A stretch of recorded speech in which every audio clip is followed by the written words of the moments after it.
Um desses casos é a chamada greve de solidariedade. Quando a Constituição de 88 veio, no artigo 9, disse que competia aos trabalhadores decidir o momento e as razões pelas quais eles iam exercer a greve, o direito de greve, muita gente boa escreveu e foi aos meios de comunicação dizer: agora pode greve de solidariedade. Então, se quer protestar contra o tratamento que está sendo dado, por exemplo, a um ativista de direitos humanos, podemos fazer greve. Bem, essa é uma greve política, tem uma classificação, mas não é de solidariedade. Os alemães inventaram a greve de solidariedade, exatamente porque eles têm servidores públicos que podem fazer greve e servidores públicos que não podem. Quando uma categoria de servidores públicos em sentido estrito, sujeito a um regime administrativo, quer cessar coletivamente o trabalho porque precisa avançar na pressão para que a negociação ocorra, para que as condições de trabalho sejam satisfeitas, e não pode fazer isso, ela pede a outra categoria que faça em seu nome. Isso é o que se chama de greve de solidariedade. O que é importante é que, como a greve na Alemanha é uma liberdade e não somente um direito, o Tribunal Constitucional alemão, ao final, entendeu que poderiam esses trabalhadores cessar coletivamente o trabalho, reivindicando direitos de terceiro, ou seja, de servidores que estavam sujeitos a um outro regime, mesmo que não fossem do mesmo órgão, do mesmo ente. E é por isso que os trabalhadores de telecomunicações na Alemanha, até a privatização, viviam em greve. Nem sempre a greve era deles, às vezes era de outra categoria. Então, o pessoal das Forças Armadas, porque lá os membros da Força Armada têm direito de sindicalização, na Alemanha e na Áustria tem. Então, querem pressionar, não podem cessar coletivamente o trabalho, pertence às Forças Armadas, à polícia. Não tem problema, o pessoal de telecomunicações para. Ou o pessoal do serviço postal, dos correios, para em nome deles. Isso é o que se chama de greve de solidariedade. Pois bem, mas voltando ao exemplo da Inglaterra. A Inglaterra, então, respondeu: nós não aceitamos. São altos funcionários. Para nós, altos funcionários são também aqueles que trabalham na área de informações. E ratificamos a Convenção 151. Ela nos garante excluir do direito de sindicalização essas pessoas. Fizemos uma regra de transição. Quem não quiser pode sair. Não estamos nem obrigando a ficar sem direito de sindicalização. Estamos dizendo, podem ir para outra área, levando o seu direito de sindicalização. E a OIT condenou ainda assim a Inglaterra, o Comitê de Liberdade Sindical, dizendo o seguinte: é verdade, mas quem ratifica a Convenção 87 e a 151 ao mesmo tempo é obrigado a cumprir primeiro a mais importante. E a mais importante é a 87. E ela não aceita a exclusão do direito de sindicalização de altos funcionários. A única exceção que ela faz é para as Forças Armadas e para a polícia. Então, eles fazem uma gradação.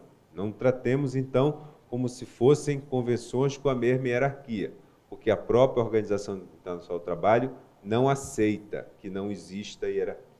Faz diferença entre 87 e 98 e as demais. Tá? Bem, com relação a 151, eu já falei, né? Ela foi aprovada em 7 de abril de 2010, no Congresso Nacional, editado o decreto número 206, assinado à época pelo senador Marconi Perillo, hoje governador de Goiás. E, em 6 de março de 2013, agora, houve a publicação do decreto 7.944, da Presidente da República, promulgando essa convenção. Tá? Olha, as associações que congregam agente político são muito comuns na magistratura e no Ministério Público, porque são agentes políticos, embora uma parte dos administrativistas não reconheça isso. Quem não reconhece, por exemplo, a condição de agente político dos membros do Judiciário e do Ministério Público? Maria Silvia Zanella de Pietro, que é uma autora importante de direito administrativo no Brasil. Ela não reconhece. Mas a própria polícia, os delegados também têm associação... Não, mas eles têm sindicato, porque eles têm direito de sindicalização. O Brasil, aliás, em matéria de sindicalização no serviço público, ele foi além do que a própria OIT permite. que ele faça. Porque o que nós não admitimos é a sindicalização de servidores sujeitos ao regime militar, quer das Forças Armadas, quer das forças chamadas antigamente auxiliares, que são os da Polícia Militar.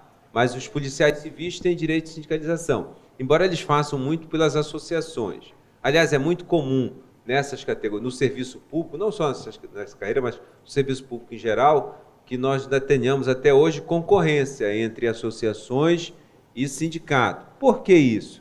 Porque até 5 de 10 de 88 não havia direito de sindicalização do serviço público, as associações cuidavam, né? Mas, respondendo ao teu questionamento, Anestor, na verdade, as associações elas têm, por conta do artigo 5º, uma série de prerrogativas, mas elas não vão até os limites que são garantidos aos sindicatos. Algumas ações só podem ser empreendidas por aqueles que detêm a personalidade jurídica de direito sindical, que são as entidades sindicais. Então, a NPT tem uma legitimidade bem ampla, mas ela teria mais ainda se ela pudesse empreender ações como um sindicato. Tá?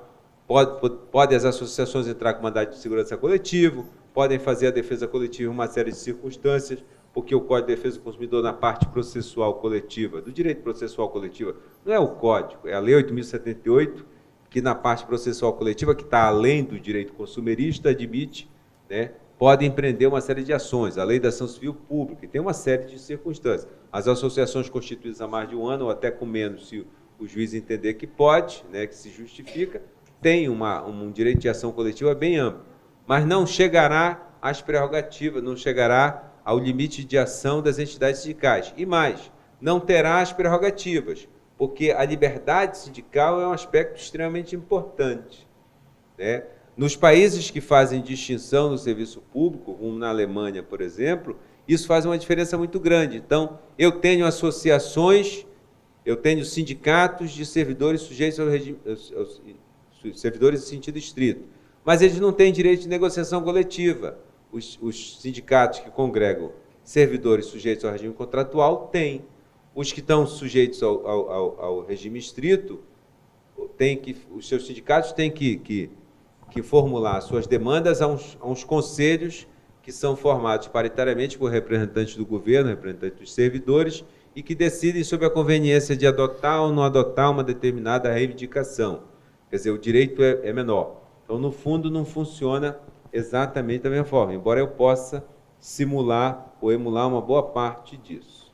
Tá? Bem, de qualquer forma, nós, com a publicação do Decreto 7944, incorporamos ao nosso ordenamento jurídico a Convenção 151. O problema é essa declaração interpretativa que condiciona a liberdade de organização às entidades que são admitidas pelo artigo 8º da Constituição da República. E, portanto, somente sindicato, federação e confederação e uma representação, em regime de representação única. Para não ficar um espaço em branco, a primeira ressalva ou primeira declaração interpretativa não produz, aí sim, nenhum prejuízo. A primeira declaração interpretativa é apenas para dizer que são considerados servidores públicos todos aqueles que prestam serviços ao Estado ou aos entes estatais, independentemente do regime a que estão submetidos. Sujeitos ao regime administrativo, servidores sujeitos ao regime contratual. Essa é a primeira declaração. Essa até se justificaria. Essa segunda é apenas para moldar a convenção ao nosso modelo, que é um modelo que não tem liberdade. Bem, a liberdade sindical, do ponto de vista normativo, ela está prevista em diversos instrumentos internacionais. Ela vem desde a Declaração Universal dos Direitos Humanos, passa pelo Pacto Internacional dos Direitos Econômicos, Sociais e Culturais, o PIDESC, no artigo 8º, que foi ratificado pelo Brasil. Aliás, em matéria de serviço público, esse pacto é importante. Algumas decisões liminares tomadas aqui no Superior Tribunal de Justiça, que garantiu a greve dos servidores públicos, antes dessa questão ser pacificada com o reconhecimento pelo Supremo Tribunal Federal de que o mandado de junção poderia produzir, a decisão do mandado de junção poderia produzir efeitos para além do que seria a ação de inconstitucionalidade por omissão, simplesmente notificar ou comunicar ao Congresso a sua mora Porque o mandado de junção ele é um instrumento ou uma garantia processual que foi desrespeitada pelo Supremo Tribunal Federal por muitos anos. Ele foi criado, o mandado de junção, claramente, isso me parece que não há nenhuma possibilidade de discussão, para amparar o que consta no parágrafo 1º do artigo 5º do próprio texto constitucional. A autoaplicabilidade ou aplicabilidade imediata dos direitos fundamentais.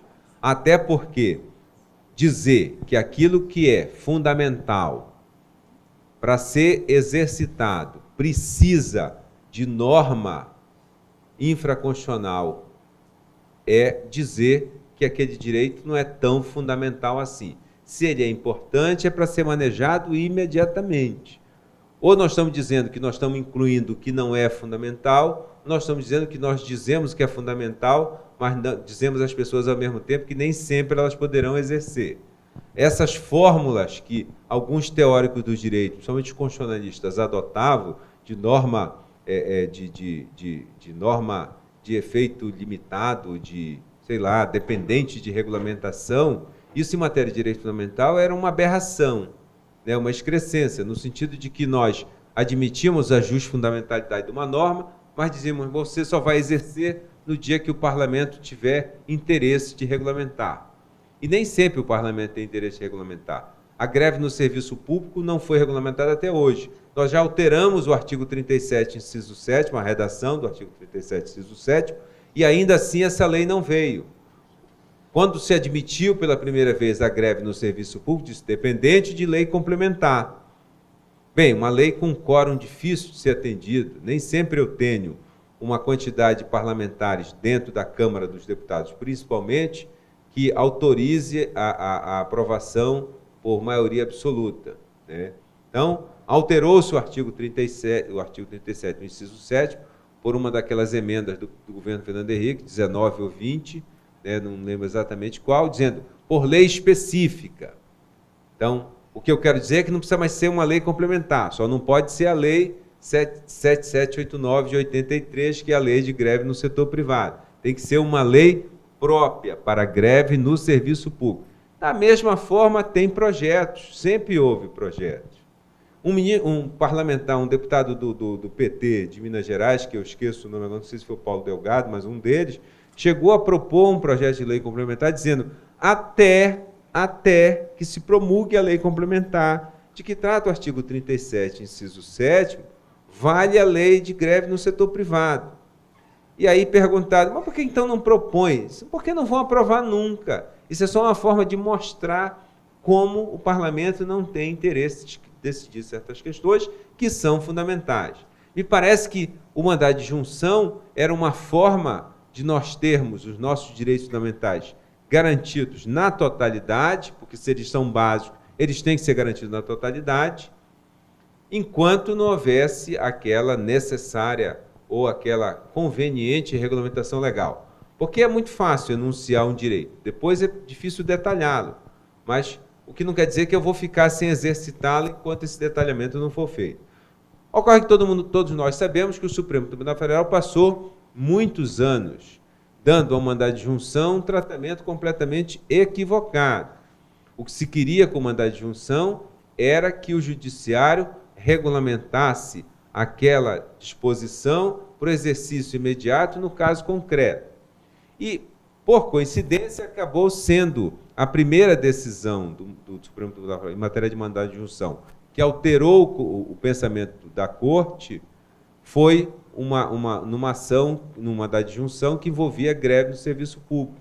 É o MI 708 do Distrito Federal. Depois o ministro Gilmar julgou 671, 672, que eram outros mandados de junção que existiam. Mas o primeiro a ser julgado foi o 708, com certeza. E lá ele mandou aplicar a lei de greve, ou o Supremo mandou aplicar a lei de greve no setor privado, no serviço público, até que houvesse uma lei específica tratando essa questão no serviço público. O certo, entretanto, é que antes disso, nós já encontrávamos decisões, liminares, pelo menos do Superior Tribunal de Justiça, validando a greve no serviço público. Ora, naquele momento, algumas das argumentações foram retiradas do PIDESC, porque, embora nós não tivéssemos ratificado a Convenção 151, não tivéssemos ratificado, a OIT não tem uma convenção específica sobre greve, mas ela tem convenções que permitem concluir que esse é um direito dos trabalhadores. Mas não tínhamos ratificado essas convenções. Mas o Pacto Internacional dos Direitos Econômicos, Sociais e Culturais nós tínhamos. E o artigo 8º garante a liberdade sindical. Entre ela, dentro da liberdade sindical, a greve. E um dos argumentos era esse. Se podem os servidores públicos sindicalizar-se, se o pacto autoriza, não pode, então, dizer que a greve no serviço público é uma ação que não pode ser empreendida. Pode. Tá? E acaba ficar a emenda pior do que o soneto. Entravam em greve e não tinham consequências por conta disso. Até porque o Brasil, e a gente não sabe por que esse tipo de coisa acontece. Basta a gente ver qual é a evolução histórica dos institutos, às vezes a gente percebe por que certas decisões são tomadas e a gente não compreende porque elas são totalmente incompatíveis com o ordenamento jurídico. Hoje em dia, não. Mas até 10 anos atrás, pelo menos na 8ª região, era comum que os juízes mandassem pagar os dias parados com uma consequência natural do encerramento da greve. Hoje em dia, a Lei 7783 de 89 admite isto. Admite que o tribunal possa deliberar dizendo como é que as relações obrigacionais durante a greve devem ser vistas, devem ser observados. Mas o Tribunal da 8ª fazia isso naturalmente, porque a lei anterior, a 7783, dispunha expressamente, atendidas parcial ou total, de forma total, as reivindicações e devido pagamento dos dias parados. Era uma disposição legal. Havia obrigação de pagar os dias parados se atendesse. Eu podia reivindicar 100 condições de trabalho. Se uma fosse atendida, a lei de greve dispunha expressamente, tem que pagar os dias parados.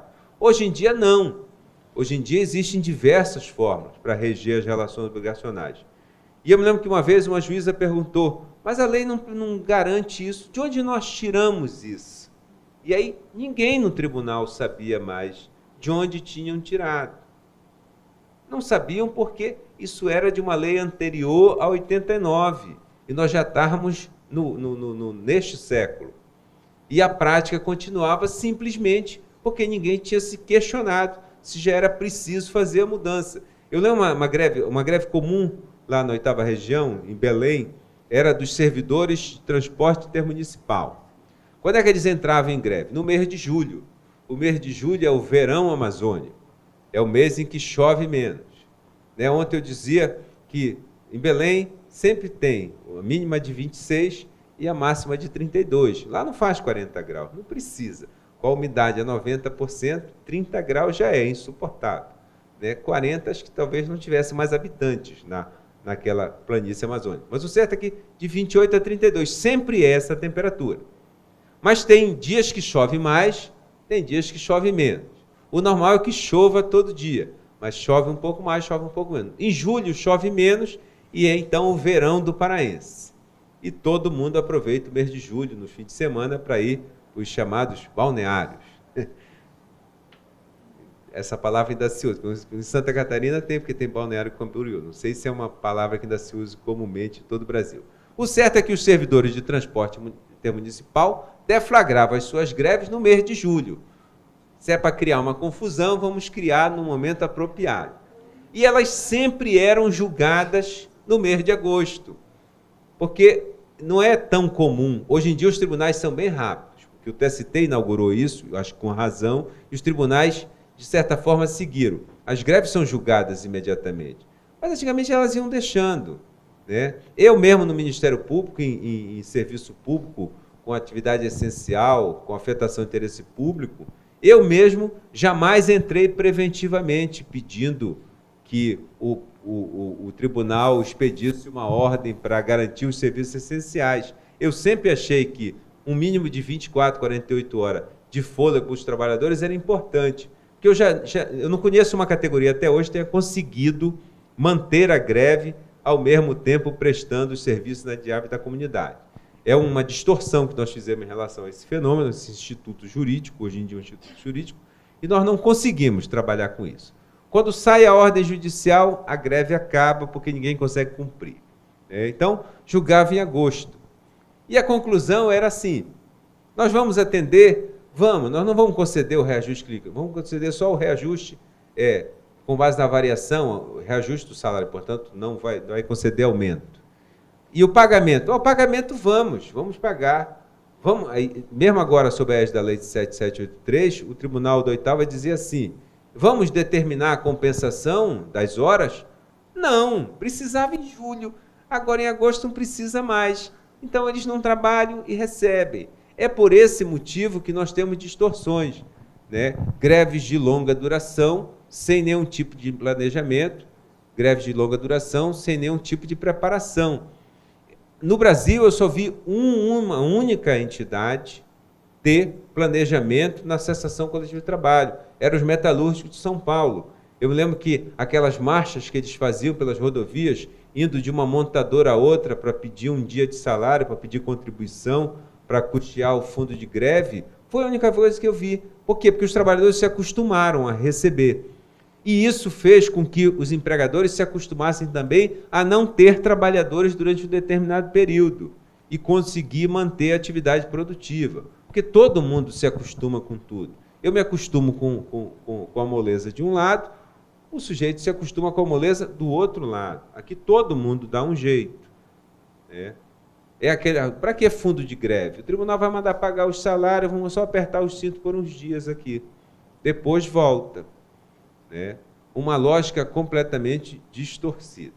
Bem, mas o que importa, voltando aqui, é que o PIDESC também trata, no artigo 8º, do direito de sindicalização. No âmbito da OEA, nós temos o artigo 8, que é assim que ele é escrito, no Protocolo de São Salvador, foi ratificado pelo Brasil, o protocolo que trata, adicional à Convenção Americana sobre Direitos Humanos, o Pacto de São José da Costa Rica, que trata dos direitos de liberdade, o protocolo, como eu disse ontem, trata dos direitos de igualdade. Bem, em relação à liberdade sindical, nós temos alguns aspectos que eu julgo que são importantes, mas eu acho que isso vai ficar... Não, daqui a 5 minutos a gente faz um intervalo. Vamos só ver, então, a questão da definição da liberdade sindical e da divisão. Nós podemos oferecer uma definição de liberdade sindical, embora isso seja, vai ser uma definição incompleta sempre, porque analiticamente ela ficaria muito ampla e a gente acaba reduzindo a liberdade sindical, a liberdade de trabalhadores ou empregadores, isso na visão da OIT, né? Do Brasil também, de organizar associações para a defesa de seus interesses, definindo suas linhas de ação. Mas isso diz muito pouco em relação à liberdade sindical. Tá? A liberdade sindical, na verdade, é vista de uma forma bem mais ampla. Tá? Até porque ela é vislumbrada em duas dimensões, uma dimensão coletiva, uma dimensão individual, e dentro dessas dimensões existem diversos aspectos. Para compreender a sindicalização no Brasil, é preciso compreender essas dimensões e esses aspectos, tá? Que nós vamos ver no intervalo. Antes, entretanto, embora não exista um slide para isso, eu quero só relembrar que a liberdade sindical, na verdade, deve ser entendida como direito sindical. Nós ainda usamos a denominação liberdade sindical por uma questão histórica. Não é uma liberdade, porque o que diferencia hoje em dia, no campo do direito, o direito de uma liberdade é a possibilidade de autorregramento. Às vezes a gente não consegue compreender muito bem, né, isso, mas é uma coisa simples. Quando eu estou dentro do direito, diante de uma liberdade, ela não comporta regulamentação interna, ela comporta limitações no aspecto do sistema. Quando eu estou diante de um direito, esse direito comporta autolimitações, ou ele pode ser autolimitado. É por isso que, como a greve é considerada na Alemanha uma liberdade, não há uma lei de greve na Alemanha, porque não pode haver uma norma limitando o que já é uma liberdade. Significa que esse direito é exercido, essa liberdade é exercida ilimitadamente? Não. Nós sabemos que, claro que não. Ela é limitada ou tem seus contornos definidos pelo sistema jurídico. Quem faz isso? Os tribunais. Os tribunais é que dizem, na Alemanha a greve pode ser feita, mas respeitando isto. Por quê? Porque eu não posso, com a greve, que é uma liberdade, de respeitar o direito à vida. Eu não posso invadir propriedades a pretexto da cessação coletiva de trabalho, porque a greve é uma liberdade, mas ela não pode atentar contra o direito de propriedade. Eu posso cessar a coletiva de trabalho e posso fazer atos coletivos de protesto, como piquete, por exemplo, mas eu não posso obstruir completamente as vias. Por quê? Porque isso viola a liberdade ou o direito de ir e vir dos cidadãos. E tudo isso está garantido no texto constitucional alemão. Eles não têm direitos sociais, têm direitos de liberdade no texto constitucional, nos moldes da Constituição atual. Mas tudo isso está garantido. Tá? E eu não posso, portanto, exercer ilimitadamente. Quando se trata de um direito, não. Quando se trata de um direito, comporta autolimitação. Contra a greve, ou a favor da greve, contra os atos que cerceiam a greve, com o argumento de que a greve no Brasil não poderia ser regulamentada, porque o artigo 9º não admite, e a lei, portanto, 7783 seria inconstitucional, é uma bobagem. A greve no Brasil é um direito. É assim que é lido o artigo 9º da Constituição da República. Poderia ter sido lido diferente? Poderia. Nós adotamos, em relação à greve no Brasil, o que a OIT chama de concepção, o que a doutrina chama, a partir de uma divisão que a OIT faz, de concepção econômico-profissional. Tem duas concepções básicas de greve: a concepção político-trabalhista e a concepção econômico-profissional. São concepções que diferem uma da outra pela sua amplitude. Na concepção político-trabalhista da greve, eu tenho a greve como um ato coletivo amplo de protesto, competindo aos trabalhadores dizer qual a razão pela qual vão cessar. É como se aplica, por exemplo, na Alemanha, que admite a greve de solidariedade. É como se admite, por exemplo, na França, onde eu posso cessar coletivo de trabalho protestando contra o fato de que o Hollande não cumpriu o que prometeu, que é acabar com o desemprego. Promessa desse tipo em todo que é lugar se faz. Né? Vou acabar com o desemprego. Vai acabar com o teu desemprego. Né? Mas não com o de todo mundo. É uma questão de entender qual é a lógica, né, das afirmações. Mas é mais ou menos isso. No Brasil não posso. A concepção no Brasil é da greve econômico-profissional. Eu só posso cessar coletivo de trabalho para reivindicar a melhoria ou manutenção de condições relativas à prestação de serviço ou minhas condições de vida. Então, os trabalhadores podem cessar o trabalho para discutir, por exemplo, o não pagamento de um plano de saúde, porque não é uma condição de trabalho, mas é uma condição de vida dos trabalhadores. Isso, a finalidade dos contratos coletivos, já foi superada há muitos anos pela jurisprudência até do Tribunal Superior do Trabalho. Às vezes a gente não se apercebe, mas há 20 anos atrás, os tribunais, o Doitarra fazia isso, não aceitava que incluísse a obrigação da empresa pagar um plano de saúde, ao argumento de que o contrato coletivo tinha como um dos seus elementos intrínsecos a finalidade trabalhista. Ele existia para criar condições de trabalho.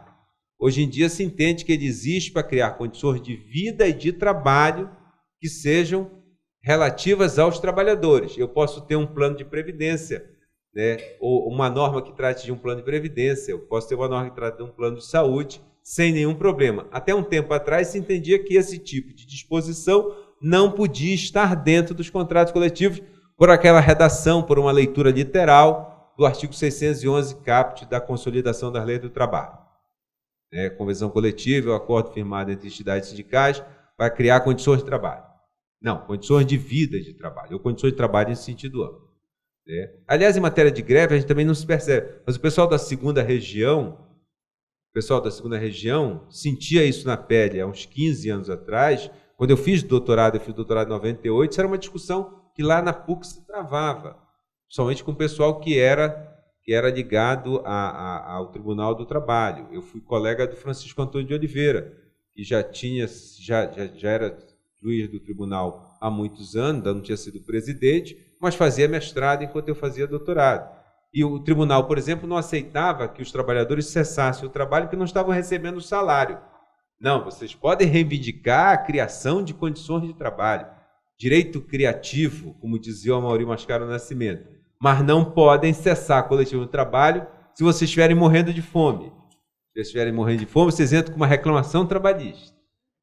Mas não pode cessar coletivamente de trabalho. Quer dizer, manietando o próprio. Mas o certo é que a nossa greve está na concepção econômica profissional. Então, só tem 2 tipos de greve que podem ser exercitadas no Brasil. As greves econômicas, que são aquelas em que os trabalhadores reivindicam do empregador a criação, a manutenção de condições de trabalho, de vida e de trabalho, e o que eu chamo, a falta de uma denominação da doutrina, de greves político-econômicas. Quando eu cesso coletivo de trabalho, para protestar contra um ato que não é do empregador, normalmente é do Estado, mas que pode ser resolvido pelo empregador. Querem um exemplo? Medida provisória do Plano Real. Quando veio o Plano Real, o artigo 20 e pouco da medida provisória dispôs expressamente: não pode conceder, nesse período, de 94 até 95, no período de 1 ano de duração, aumento. E colocou até aumento real, o que é redundante, né? Tautológico. Todo aumento é real. Aumento é a elevação do poder de compra do salário. Se não está concedendo nada mais do que a reposição da inflação, não chama aumento, chama reajuste. E reajuste é a recomposição parcial ou total do poder de compra dos salários. É uma questão técnica. Mas aí colocaram, não pode conceder aumento real. E os metalúrgicos de São Paulo chamaram uma greve nacional, aproveitando a sua influência dentro da Central Única dos Trabalhadores, uma greve que até não foi à frente, para protestar contra isso. Por quê? Porque os metalúrgicos tinham renunciado àquela regra da Lei 8.542, de dezembro de 92, quem é desse tempo ainda lembra, que previa as antecipações bimestrais e os reajustes quadrimestrais. Eles renunciaram durante 1 ano para manter o seu emprego. Na data base seguinte, como não podia mais conceder na forma de reajuste, concederam na forma de aumento. Mas, na verdade, não era aumento, eles estavam só recompondo o ano anterior. Só que era uma recomposição, era um aumento paulatino, uma recomposição paulatina. Por quê? Porque se não tinham concedido no ano anterior, não iam conceder de uma vez só no ano seguinte. Tinha que conceder aos poucos. E a medida provisória do Plano Real proibiu, quando converteu tudo que nós recebíamos em um RV. Ora, essa é uma greve político-econômica. Eu protesto contra uma disposição legal ou contra um ato do Estado, mas que pode ser solucionado por empregador. Tanto pode que não foi preciso greve nas montadoras. As montadoras ignoraram o artigo do MP do Plano Real 1, aquela primeira MP, e pagaram os reajustes que tinham convencionado, mesmo com o RV. Essa é uma greve, mas é uma greve que está dentro de um limite determinado. Agora, é uma greve exercida num regime que se reconhece esse fenômeno como um direito, não como uma liberdade. Portanto, ela tem contornos mais limitados. Deveríamos falar, então, em direito sindical. Mas tudo isso, e para a gente fazer o intervalo, para dizer quem é o titular do direito sindical. É o sindicato? Na Alemanha é o sindicato. Em alguns casos, por exemplo, no caso da greve, o titular da greve é o sindicato. Mas o titular dos direitos de sindicalização, mesmo no aspecto coletivo, é sempre o trabalhador. Ele é o titular, é o indivíduo que é titular do direito. Apenas alguns desses direitos ele só exerce, do ponto de vista prático, coletivamente. Por isso que a Amaury Mascaro, uma vez eu falei para o professor Mascaro numa banca lá na PUC, que tem alguns ensinamentos fantásticos, né? Alguns não gostavam dos livros do professor Mascaro de Direito Individual e Direito Processual, porque como é uma quantidade muito grande de temas, acabam sendo livros mais tratando das questões de uma forma mais singela. Outro dia eu fui fazer uma consulta no curso de Direito do Trabalho do Maurício Godinho Delgado, e eu tive dificuldade até de manusear, porque o livro está desse tamanho. Já devia ter uns 4 volumes do curso de Direito do Trabalho, porque é até difícil até de mexer, né? O papel já tem que ser especial, porque senão não consegue dobrar aquele livro. Mas, em matéria sindical, eu não conheço nenhum autor que se equipare. E o Amorim Mascaro, mas às vezes ele fazia algumas afirmações de uma forma muito peremptória. E isso acabava traduzindo dúvida. Quando ele define greve, ele diz: greve é direito individual exercido coletivamente. Isso é perfeito do ponto de vista do exercício, da forma positiva de ver a greve. Da forma negativa, o conceito não está correto. Greve tem natureza de direito individual. Cada trabalhador é titulado do direito de greve. Apenas ela só é capaz de ter eficácia com uma qualidade de ter um ato ou um fato de produzir um determinado resultado, se ela for exercida coletivamente. Existe até um exemplo de greve individual, que eu posso até depois dizer qual é no intervalo, na Renault, numa fábrica da Renault, na França, num livro famoso chamado Greve na Fábrica, que reflete muito o pensamento da intelectualidade francesa naquele período de 68, 69, final da década de 60 e início da década de 70. Mas é o único exemplo. Negativamente, o exercício da greve, do direito de greve, porque direito de fazer a greve é direito de não aderir a ela também. Eu tenho direito positivamente e negativamente. Individualmente é suficiente. Digamos que nós resolvemos cessar coletivamente o trabalho aqui por algum motivo. Mas o Sandoval diz: não, eu não vou. Não quero, estou muito satisfeito. Aliás, gosto muito do meu emprego. Aliás, nem gosto de vocês. Eu quero ficar mesmo contra essas reivindicações. E amanhã aparece para trabalhar. Ele exercitou um direito de forma negativa. O direito que ele tinha de cessar é o direito que ele tem de não cessar. E é o trabalhador sozinho. Apenas, em certos aspectos, somente no plano coletivo é que tem a possibilidade de ocorrer o resultado pretendido.